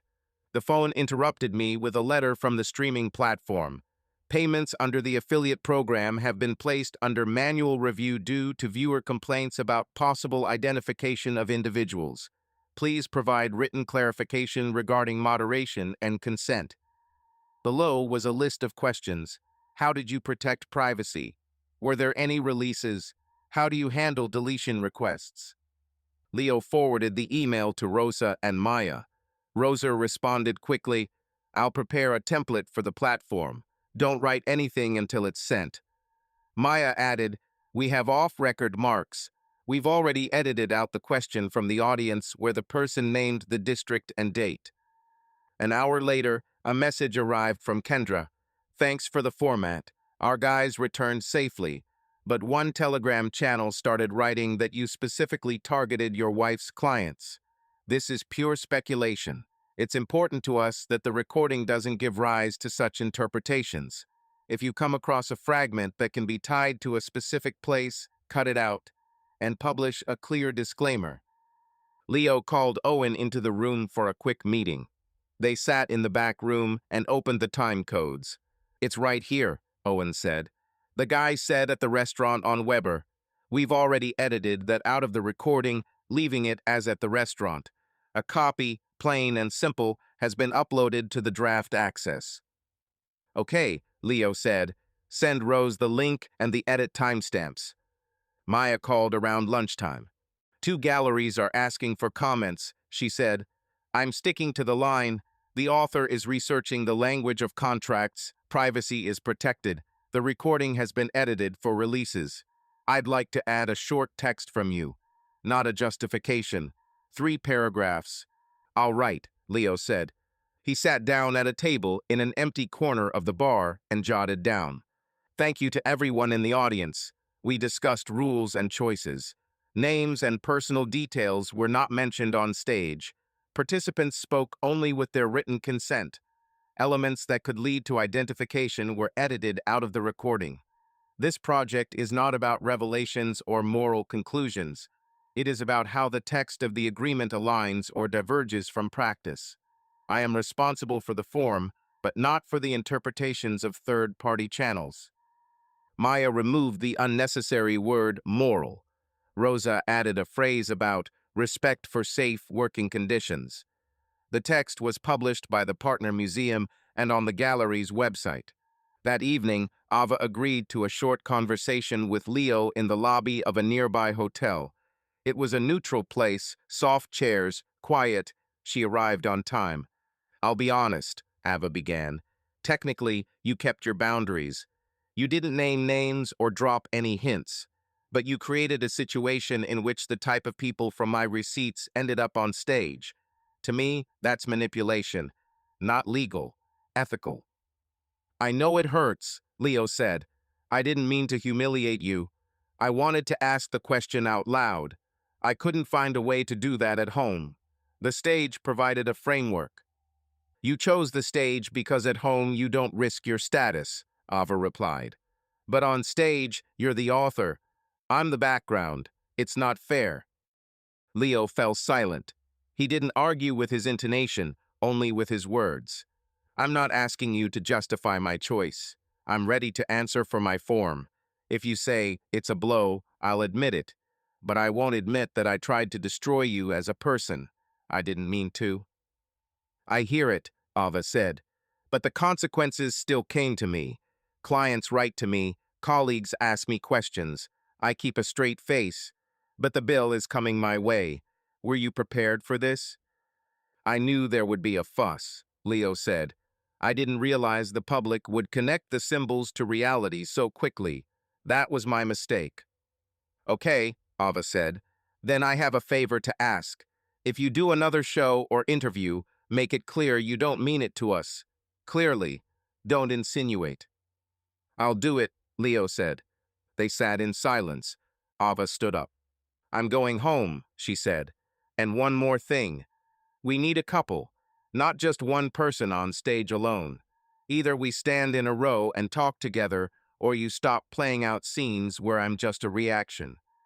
I understand, Leo said. I need time to think about how to do this fairly. There is time, Ava said, but not endlessly. Rose had a Zoom call with Leo, Maya, and Owen this evening. The risks are as follows, Rosa said. There's no slander because there are no allegations of specific facts against specific individuals. There's no invasion of privacy either. We're scrubbing out identifying fragments. The most vulnerable point is false light, when the audience fills in the blanks themselves, and you don't deny it. Therefore, we're leaving the text you posted today pinned. We respond to complaints using a template. Please, no improvisation in the comments. Accepted, Leo said. And one more thing, Rosa added. Consider the counter text from the female moderator, saying this isn't a show aimed at anyone. That'll take the heat off things. Maya will write, Leo said. By nightfall, Sophia called her brother. I watched the footage, she said. Formally, everything's clear, but you've gotten into the realm where people live. This isn't a lab. Now about the money. Gus showed a drop in weekday revenue. Build up a 3-week reserve. If things get worse, I'll give you a short-term loan. Don't be a hero. I don't want to take it, Leo said. This isn't about pride, said Sophia. This is about the cash flow gap. Please. Okay, I'll tell you if it gets really bad, Leo replied. And one more thing, said Sophia. Don't hide in the studio so she thinks you're running away. If you want to save your marriage, you need not only a performance, but also a regular kitchen with conversation. I know, he said. The next day, Maya sent a statement from the gallery. We support discussions about contemporary family forms. The project respected privacy rules. Comments attributing events to specific people without supporting facts are the responsibility of the authors of those comments. A couple of museums reposted the statement. The buzz didn't disappear, but it became more even. A day later, the streaming platform removed the manual review. Explanations received, recording edited, restrictions lifted. A letter arrived from one fintech partner. We ask that you avoid the signature dollar reaction in future broadcasts about intimate services. This caused controversy. We are paying the sponsorship invoice, but not renewing it.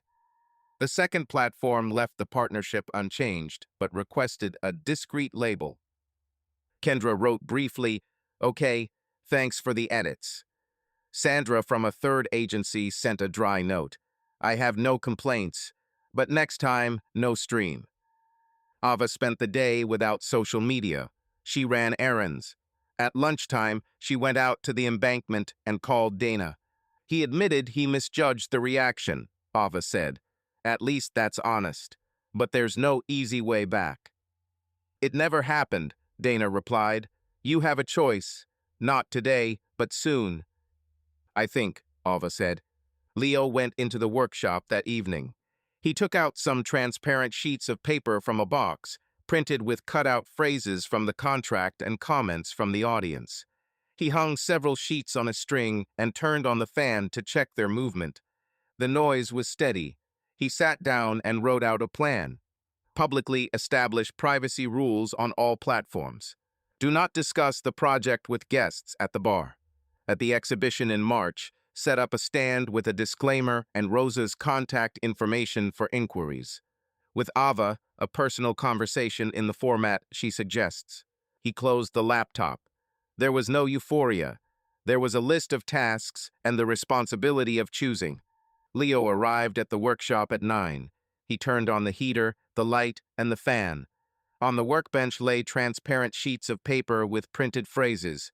3 hours, no discussion, payment received, test quarterly. He hung the first 5 sheets diagonally on a string and turned on a gentle air flow. The plastic vibrated and made a steady rustling sound. No effects, just visible text, not hidden in folders. A neighbor in the workshop, ceramicist Lucy, looked in the door. "Are you the one who did the stream?" she asked without preamble. "Yes," Leo replied. "The noise was louder than I expected." "People like to argue," Lucy said. "Your way is fairer than most, but beware of fatigue. Would you like some coffee?" "Yes, thank you," he nodded. They drank from a paper cup by the door. Lucy didn't ask any unnecessary questions. That helped. Leo returned to the sheets of paper and swapped 2 lines. Pause he placed next to attention and script closer to budget.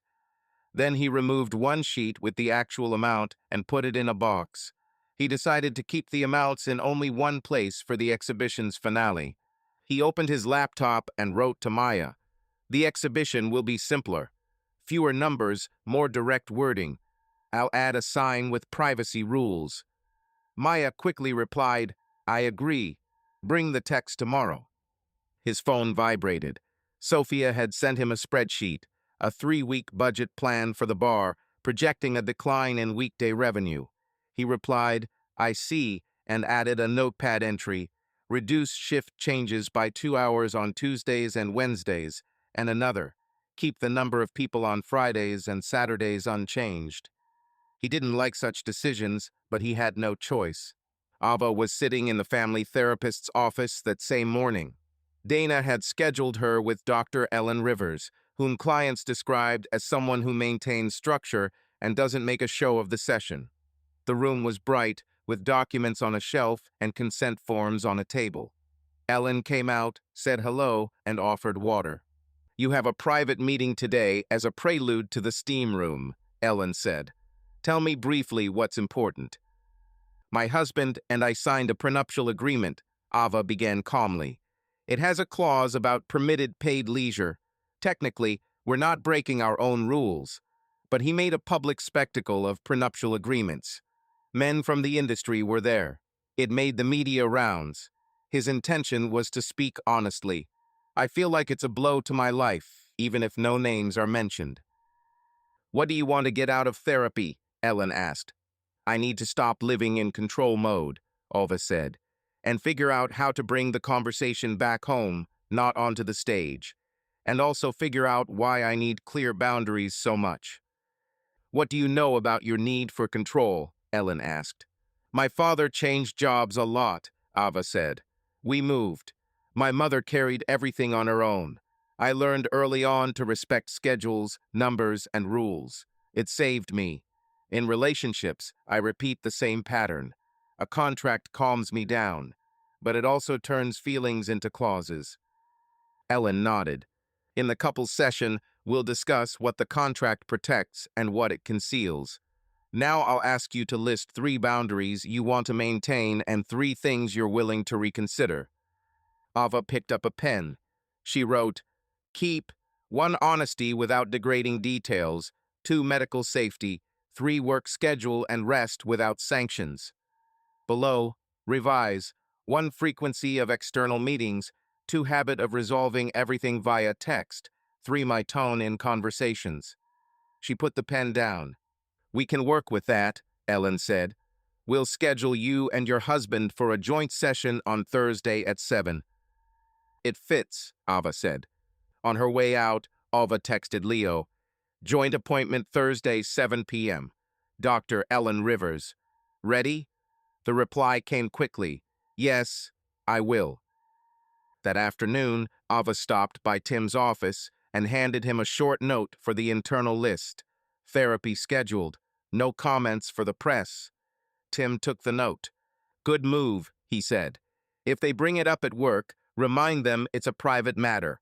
And one more thing. We're having a charity dinner on Friday. Want to come? No public photos required. I'll come, Ava said. It would be nice to have a change of scenery. Gus was putting up reservations signs at the bar.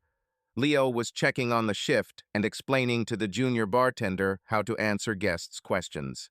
We say, the bar doesn't comment on the owner's projects. If you want to discuss art, come to the exhibition in March, Gus rehearsed, and smile even if they ask harshly. Got it, Leo said. Trevor came in the evening. He placed 2 empty wooden frames on the table. I thought you might find them useful, he said. Empty, without glass. You decide what to put in them. Thanks, Leo replied. I'll take it for the finale. And one more thing, Trevor added. Don't drag out the conversation with Ava. The stage is all well and good, but fixing a house at home is a must. We're having a joint appointment on Thursday, Leo said. I won't take you away. On Thursday, they met at the entrance to Ellen's office. The lobby was quiet, with a clock on the wall. Ava arrived early, Leo promptly at 7. They greeted each other and shared a brief, reserved hug. In Ellen's office, she sat them down on the sofa. Let's get straight to the point, Ellen said. Everyone will have their space. The rule is simple. Talk about yourself, don't make accusations. The goal is to agree on steps. Ava began. She shared her reaction to the performance. Without raising her voice, without listing complaints, she summarized the main point. The form had impacted her life, even if the formal boundaries were respected. Leo listened and didn't interrupt. My turn, he said when Ellen gave the signal. I was afraid I'd retreat back into avoidance at home. I needed a way to express how hurt I was by the receipts, even if we'd written the paid entertainment clause ourselves. I chose the scene. Now I realize I put you in a position where you bear the consequences, and I look like the author. That's my responsibility. What do you want for the next 4 weeks? Ellen asked. A pause on external relations, Ava said, and a minimum of public events on this topic, and scheduled conversations at home, not at 3 in the morning and not before leaving for work. Agreed, Leo said. I'm ready to pause and move the discussions home. For the exhibition in March, a booth with privacy rules, no streaming, and I'll publicly say the project isn't about us as a couple. One more point, Ava added. I need your direct answer. Are you willing to discuss the word love outside of the documents? Not as a point, but as something that's happening to us. Ready, Leo replied, but no fancy words, straight to the point. Ellen summed it up. A month-long break from external communication. Home conversations twice a week for an hour, no phones. For Leo, this means adjusting the exhibition and publicly declaring it's not about us as a couple. For Ava, this means working with control, a minimum 3-day rule before major decisions to avoid going into automatic mode. They agreed. Ellen gave them homework, a list of questions that couldn't be answered via text only in conversation, face to face. They left quietly. It was cold outside. Shall we walk home? Leo suggested. Go ahead, Ava said. They walked through the illuminated neighborhoods, without discussing details, just walking side by side. At home, they put the kettle on and got out some toast. There was no hugging as a solution to the problem. There was a human presence. Before bed, Leo texted Maya, "No stream at the expo. Large disclaimer. We'll remove the fintech logs." Maya replied, "We will." He put his phone away. Ava took out a piece of paper and wrote the heading, "Questions out loud only." Below that, why I need the schedule clause, what I feel when I see receipts, what I expect from intimacy if I remove the word should. She placed the paper on the nightstand. On Friday, Ava attended the company's charity dinner. She remained calm, talked about projects, made donations, and enjoyed a simple meal. Several people asked her how she was doing without making any innuendo. Tim signaled that everything was under control. Ava felt the work field remained functional. Leo spent Friday at the bar without incident. A couple of guests tried to start a conversation about the stream, but he politely turned away. By midnight, he was genuinely tired. Not from the media, but from work. He closed the register, signed the register, and called Ava, "On my way." At home, they didn't discuss the bar or dinner. They set their alarm for Saturday, a walk together, phone-free. That Saturday, they walked along the river, stopped at a small cafe in Lincoln Park, and had an omelet. The conversation revolved around simple questions: plans for the week, Sophia's nephew and his project, the exhibition. Ava suddenly said, "I want to ask you something specific. If you ever want to put something on stage again, bring it home first. Even a rough draft, so I know we're in this together." "Okay," Leo replied, "that's fair." He asked in response, "If you want to use the paid leisure clause again, talk about more than just tests and time. Tell me how you feel and why you want it, even if I don't like the answer." "Agreed," Ava said. These phrases didn't solve everything right away, but they established the way of speaking they needed. On Sunday, Leo returned to the studio. He removed the sheets of paper with the invoices, leaving only the empty frames and his old contract in an envelope. On the label, he wrote, "Text that holds and does not hold." He didn't bother inventing figurative titles. He didn't need them. Ava texted Ellen that evening, "We've started. Pause is on. The next session is on schedule." She hung up the phone and went to bed. The bar was closed. It was morning, quiet, the lights over the counter half lit. Leo wiped down the counter, set out clean glasses, and turned off the music to eliminate distractions. He left a notepad, 2 pens, and a glass of water on the table. The door opened at 7:15. Ava walked in wearing her coat and sneakers, removed her gloves, and nodded to Gus through the glass. He waved from the kitchen and left, leaving them alone. "Thank goodness there's no audience," Ava said. "We don't need a different format right now," Leo replied. "I've closed my shift for an hour." They sat down at a high table by the window. Between them was an empty folder. "I'll begin," Ava said. "I'm angry at the form. It's affected the work and me. Not the points, but the feeling that I was put next to the stage with no say in the script. I'm not disputing your right to art. I'm talking about the consequences." "Agreed," Leo said. "It was my responsibility to figure out how this would affect you. I didn't. For that, I apologize. For the question, no. The question about what's happening to us is a genuine one." "Accepted," Alva nodded. Then let's move on. I'm ready to revise the rules. The contract as it stands isn't helping. It covers up fears, but doesn't open up conversation. I want a different document. Shorter, without schedules for the body, with basic principles. Leo brought the notebook towards them. Please, he said, let's write. Ava took off her jacket, put it next to her, and picked up a pen. Heading, Memorandum of Trust. Below is the date, our names, and the points, no more than 10.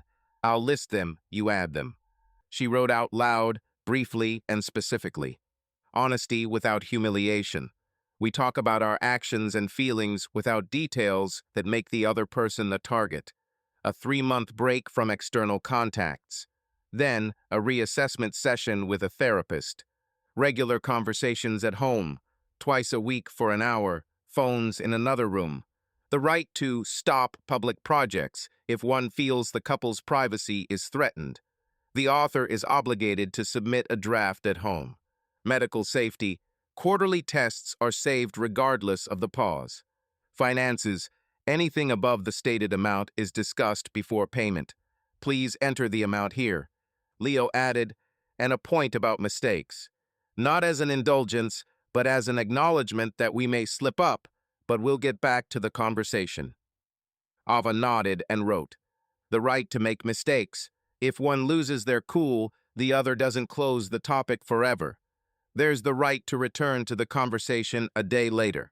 Leo thought and said, 2 more, about work and about friends. We don't use colleagues, the bar, or the gallery to exert pressure.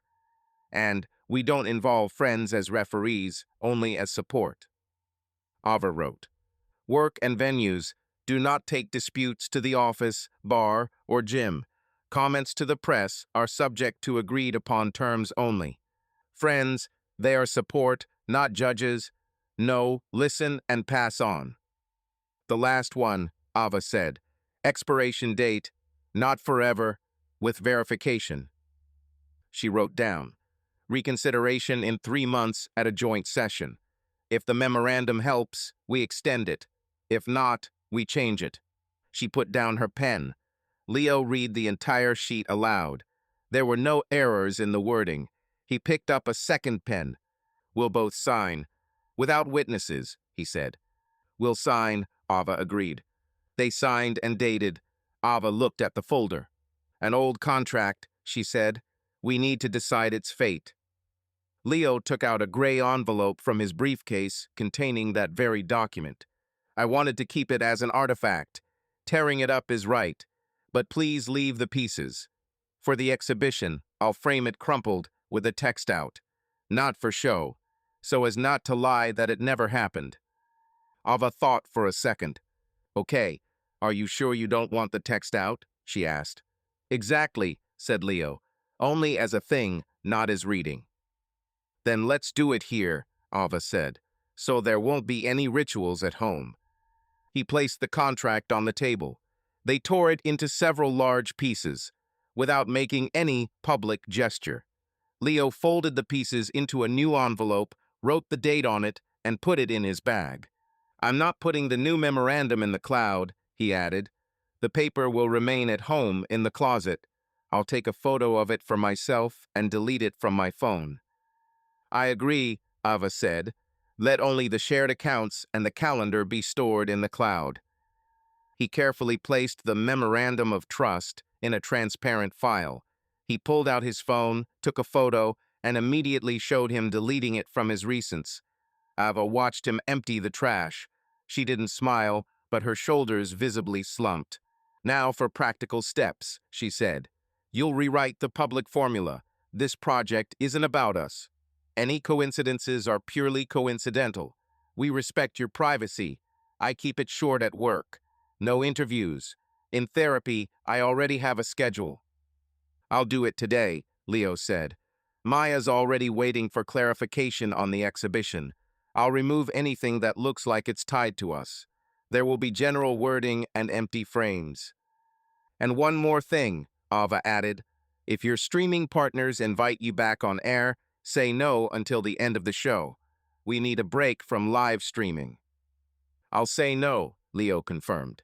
He was silent for a moment. I want to say something specific, he began, about the receipts. It's not a complaint. It's my pain. When I saw them, I felt out of place. Not because they said sex, but because they said regularity and payment. I was afraid that for you, I wasn't a choice, but a meaning. I understand why it was so convenient for you, but I don't want to live next to that budget line. Ava listened without interrupting. It's honest, she said. For me, it was a way to manage anxiety. I wasn't looking for romance. I was buying predictability. That made you feel bad. I accepted that. So the pause isn't just for public opinion. It's for us. Thank you, Leo said. They sat in silence for a while. It was a working silence, not offensive. The kitchen door opened slightly. Gus stuck his head in. Is everything okay? He asked in a whisper. Okay, Leo replied. We're done. Then I'll be out in half an hour, Gus said. I'm on shift this afternoon. If you need it closed until 2 sign, just let me know. Set it for an hour, Leo asked. Ava stood up. I'm going to the office, she said.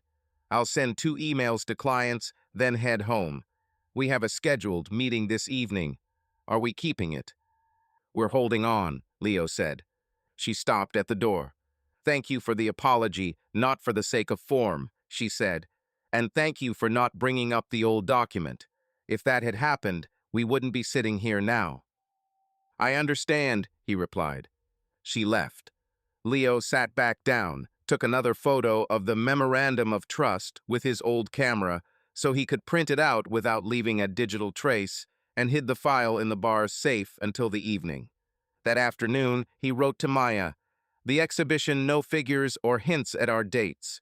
The final exhibit is a crumpled old contract in a frame. It's back to the viewer. Next to it is a memorandum of trust card with clauses, but no signatures. Maya replied, We'll do that. I'll reformat the press release to say a conversation about trust. He sent Rose a new formula for the website. She shortened 2 adjectives and added a line about processing deletion requests. Gus received a schedule from Leo with shortened weekday shifts. Leo wrote to Sophia, We have a memo. Pause is on. Budget as per your plan. She replied with a smiley face and, proud of you, but keep an eye on the bills. Ava sent Tim a short message. We've rewritten the terms. No comment to the press. He replied, I saw it, and added, If you need media lawyers, I'll provide their contact information. Ava wrote a separate line to Dana. We made a new document. No details. Thank you for keeping me grounded in reality. Dana sent, Keep it up, and a heart. That evening at home, they put the memorandum of trust in the top drawer of the dresser. No rituals. They put their phones away on the shelf. They sat at the table. Leo set a timer for an hour not as a control, but as a boundary so as not to wander off into the night. They went through the first 3 questions on the sheet Ellen had given them. Why we need a break. What to do if you have a flare-up. How to talk about desires without clauses. The answers weren't perfect, but they were clear. At the end, Ava said, We're not promising forever, only fair. That's enough for today. Enough, Leo replied. They put away their cups and went about their business. There was no euphoria within. There was a clarity of work that they lacked. The opening morning began quietly. The team worked quietly in the West Loop space. Maya was checking the guest list. Owen was setting the lighting to low power so viewers could read the cards without glare. Rosa set up a stand at the entrance with a large disclaimer. The exhibition does not address the private lives of specific individuals. Any similarities are purely coincidental. Photography is permitted without flash. Interviews are not permitted. There were no partner logos, only the exhibition title, Pay per Love, Rules and Trust. Leo walked around the room. On the central wall were 3 empty frames. Each contained a single word, time, attention, boundaries. To the right was a tall pedestal with a frame facing away from the viewer. Inside was a crumpled old contract. To the left was a transparent display case containing a sheet of paper containing a memorandum of trust. The signatures were obscured by a personal card. Around the room were several hanging transparent plastic signs with short phrases, omitting amounts or dates. A fan was on low. The rustling was barely audible. "Ready?" Maya asked. "Yes," Leo said. "No speeches, just a short greeting." "That's right," Maya nodded. "I'll station a volunteer next to the frame with the old document. Let them explain that the text is intentionally hidden."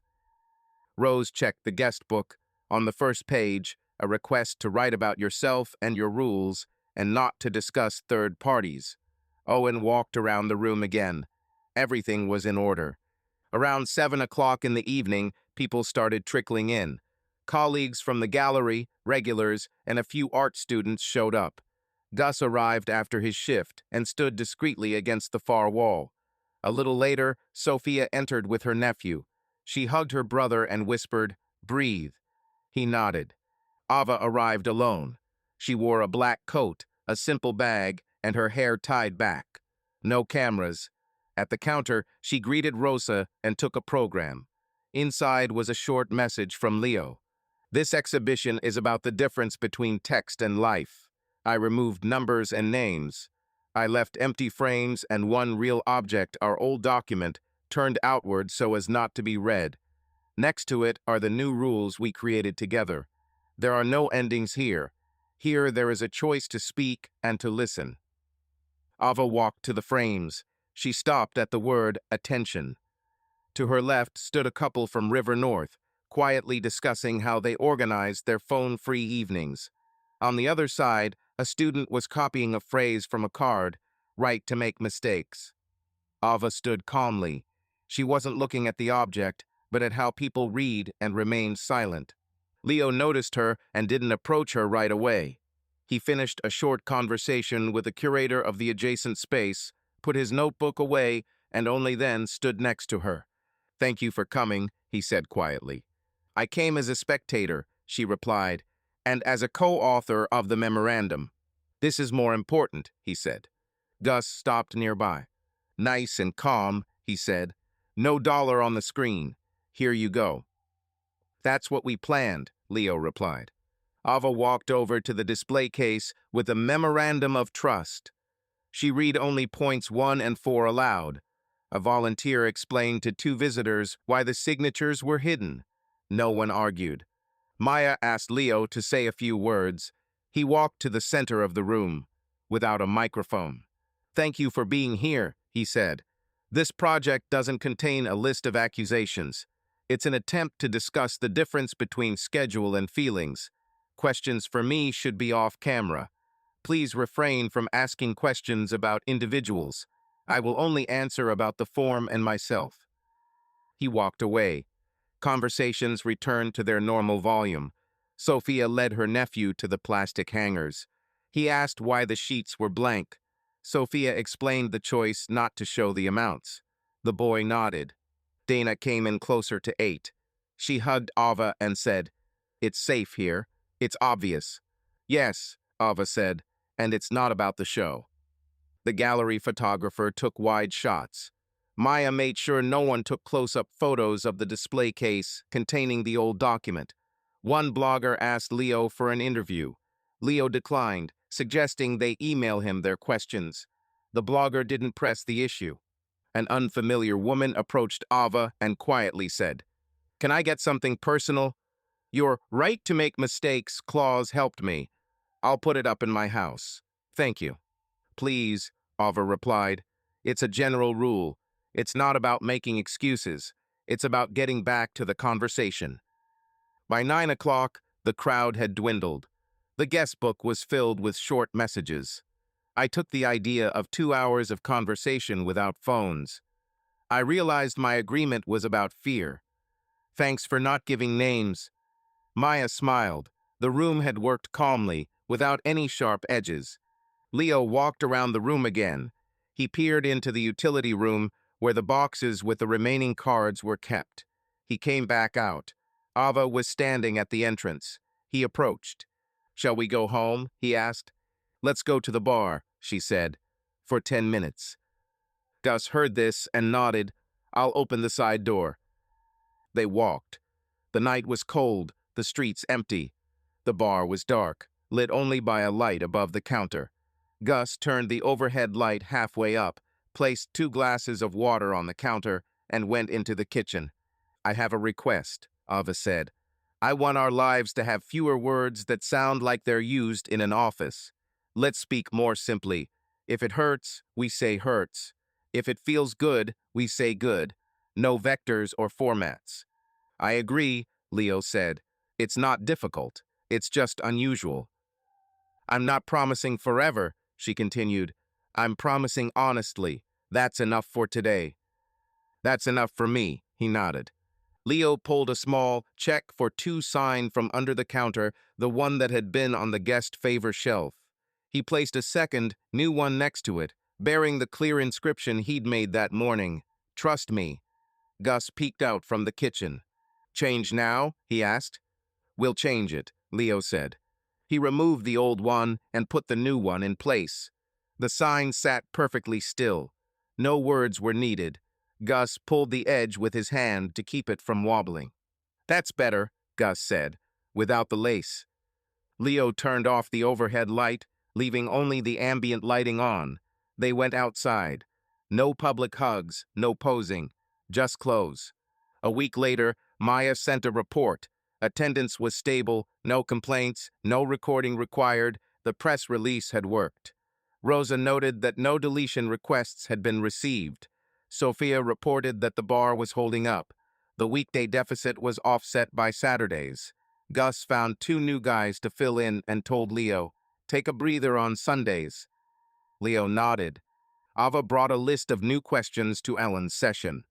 How do we manage time when we're both tired? What if one wants to talk and the other doesn't? She and Leo agreed on a simple pause signal to avoid drifting off into the night. They lived without grand statements, but with clear steps. One evening, Ava brought home a box containing a frame, a duplicate from the workshop. She placed the empty frame, without the glass, on the dresser. A reminder, she said, not about the museum, about the house. You don't have to fill anything out. Just something to remember that text isn't everything. Let's leave it, Leo said. He opened the guest book again and read a sentence someone had written at the opening. It's important to me that no one has drawn other people's faces here. He put the book back. That evening, they put the kettle on. No timer, no notepads. They simply sat in the kitchen and recounted the day, who had said what at work, who had upset whom in the queue, how their nephew's call had gone. Ava touched the sheet of paper in the drawer that held the memorandum of trust and closed the drawer. The document was still there. The conversation, too. Sleep? Leo asked. Yes, Ava said. Tomorrow is a normal day. They turned off the lights. The last shot, morning at the bar. On the shelf by the bar is a sign that reads, by trust. Beneath it is an empty frame. Gus is wiping down the counter. Leo opens the door. Ava follows him in. No announcements, just the routine they've chosen together. Subscribe to our channel so that your love doesn't cheat on you, and go ahead and listen to the next story, because this story is nothing compared to the next one. If you're under 18, don't even think click to the next one.